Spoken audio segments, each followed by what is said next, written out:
નસવાડીના ખેડૂતોએ ટ્રેક્ટરને ધક્કો મારી સેવા સદન લઈ ગયા। ખેડૂતોને પૂરતું ડીઝલ ન મળતા ખેડૂતોએ પ્રદર્શન કરી મામલતદારને રજૂઆત કરી।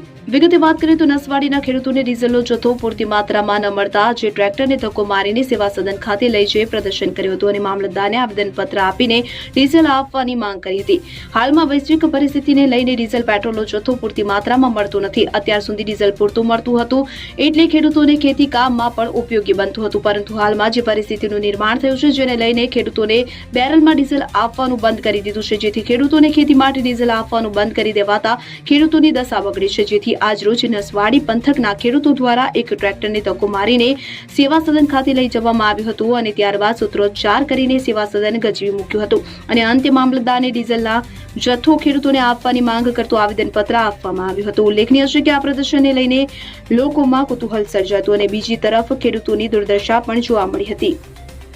ખેતીનો ટાઈમ છે, વાવણી કરવા માટે ખેડૂતો ખેતીની પૂર્વ તૈયારી કરી રહ્યા છે, ત્યારે આ પેટ્રોલ પંપમાં પેટ્રોલ ડીઝલ નથી આપવામાં આવતું અને એવું કહેવામાં આવે છે કે ટ્રેક્ટરો હોય તો જ અમે ડીઝલ આપીએ અને થોડું એમાં બી લિમિટેડ આપવામાં આવે છે। તો અમારી માંગણી એવી જ છે કે ડીઝલ પૂરતા પ્રમાણમાં આપવામાં આવે।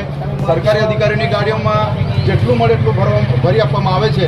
અમે જોયું છે ગઈકાલે રાત્રે પણ અમે અમારી ધ્યાનમાં આવેલું છે, ત્યારે એમને તો કોઈ લિમિટ નથી, એમને પૂરા પ્રમાણમાં એમને ડીઝલ આપવામાં આવે છે।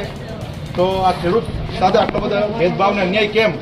આ ભારત દેશ કૃષિ પ્રધાન દેશ છે, દેશથી જ બધું અર્થતંત્ર ખેતીથી જ બધું અર્થતંત્ર ચાલે છે। તો અમારી માંગણી એવી છે કે ખેડૂત ખૂબ હેરાન થઈ રહેલો છે નસવાડી તાલુકામાં, તો આમને પૂરતા પ્રમાણમાં ડીઝલ મળે એવી આજરોજ અમે મામલતદારશ્રીને રજૂઆત કરી છે।